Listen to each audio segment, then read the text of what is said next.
Okay, ഞാനിന്ന് നിങ്ങളോട് share ചെയ്യാൻ പോകുന്നത് ഞാനിന്ന് എൻ്റെ ജീവിതത്തിൽ കാണിച്ചിട്ടുള്ള ഏറ്റവും വലിയൊരു മണ്ടത്തരത്തെക്കുറിച്ചാണ്. അത് മറ്റൊന്നും കൊണ്ടല്ല, എൻ്റെ ജിമ്മിലെ വർക്കൗട്ട് സ്കിപ്പ് ചെയ്തുകൊണ്ട് ഞാൻ ഇന്നൊരു സിനിമ കാണാൻ പോയി.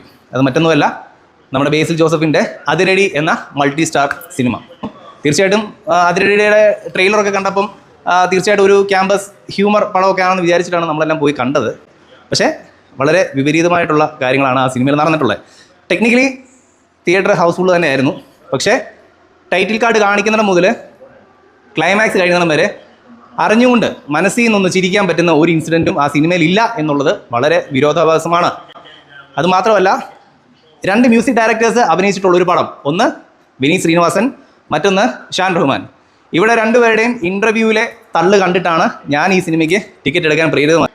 തീർച്ചയായിട്ടും ബേസിലിൻ്റെ ട്രാൻസ്ഫോർമേഷൻ കണ്ടപ്പം അത് തീർച്ചയായിട്ടും ഒരു ക്യാരക്ടറിന് വേണ്ടിയാണെന്നുള്ള ഒരു രീതിയിൽ നമ്മൾ അത് അഡ്മയർ ചെയ്യാൻ ശ്രമിച്ചു. ഇപ്പോഴും ആ സിനിമയിലെ ഏറ്റവും നെഗറ്റീവ് എന്ന് പറഞ്ഞാൽ, ബേസിൽ ഫാൻ എന്നുള്ള നിലയിൽ ഏറ്റവും നെഗറ്റീവായിട്ട് എനിക്ക് തോന്നിയിട്ടുള്ളത് ബേസിലിൻ്റെ ട്രാൻസ്ഫോർമേഷൻ തന്നെയാണ്. ഇനി ബേസിലിൻ്റെ വോയിസിനെ ആ വെയിറ്റ് ലോസ് നന്നായിട്ട് എഫക്റ്റ് ചെയ്തിട്ടുണ്ട്. മൈന്യൂട്ടായിട്ടുള്ള എക്സ്പ്രഷൻസിനെ നന്നായിട്ട് അത് എഫക്റ്റ് ചെയ്തിട്ടുണ്ട്.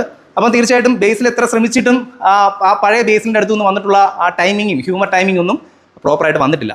പിന്നെ നമ്മൾ സിനിമയിലെ നൂലുണ്ടയുടെ കാര്യം, നൂലുണ്ട എന്ന് പറഞ്ഞാൽ നമ്മൾ സിനിമയിലെ മറ്റേ തടിയനായിട്ടുള്ള ക്യാരക്ടർ, നല്ല തമാശയൊക്കെ പറഞ്ഞിട്ടുള്ള ക്യാരക്ടർ, അതുമല്ല ചക്രം സിനിമയിലെ പൃഥ്വിരാജിൻ്റെയോടൊപ്പം തന്നെ കമ്പാനിയനായിട്ട് നിന്നിട്ടുള്ള ആക്ടർ. ആ നൂലുണ്ട നല്ല കോമഡിയും നല്ല ടൈമിങ്ങും ഒക്കെ ഉള്ള ഒരു സപ്പോർട്ടിംഗ് ആർട്ടിസ്റ്റായിട്ട് മുന്നോട്ട് പോയിക്കൊണ്ടിരുന്നപ്പോഴാണ് അദ്ദേഹം ബോഡി ട്രാൻസ്ഫോർമേഷന് വേണ്ടി ശ്രമിക്കുകയും ഒരു 40 കിലോളം കുറയുകയും പിന്നീട് അദ്ദേഹത്തിന് വന്നിട്ടുള്ള സിനിമകളിലൊക്കെ പഴയതുപോലെ ശോഭിക്കാൻ പറ്റില്ല. കാരണം ഡയറക്ടേഴ്സ് എപ്പോഴും നോക്കുന്നത് ഒരു ആക്ടറെ എത്രത്തോളം മാനിപ്പുലേറ്റ് ചെയ്ത് സ്ക്രീനിൽ കൊണ്ടുവരിക എന്നുള്ളതാണ്. അപ്പോൾ അങ്ങനെ മുന്നോട്ട് പോയിക്കൊണ്ടിരിക്കുമ്പോഴത്തേക്കും ഈ പറഞ്ഞ ഒരു ബോഡി ട്രാൻസ്ഫോർമേഷൻ നടത്തി നമ്മുടെ സെല്ലിംഗ് പോയിന്റ് നമ്മൾ തന്നെ കളഞ്ഞിട്ട് ആ സിനിമയിൽ പോകുമ്പോഴത്തേക്കും തീർച്ചയായിട്ടും പഴയ മാർക്കറ്റ് നമുക്ക് കിട്ടണമെന്നില്ല.